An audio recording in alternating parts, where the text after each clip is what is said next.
Duraflame Outdoor Firelogs are ideal for outdoor fire pits, fireplaces, and campfires. Please read all cautions and instructions on the firelog wrapper before lighting your fire. Make sure the fire pit is in a well-ventilated outdoor area. Without tearing the wrapper, carefully pull outward on the seam to loosen it from the log and create an airspace around the log.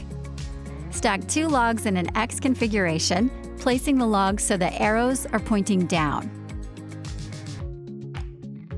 Light the seam below the arrows on both logs.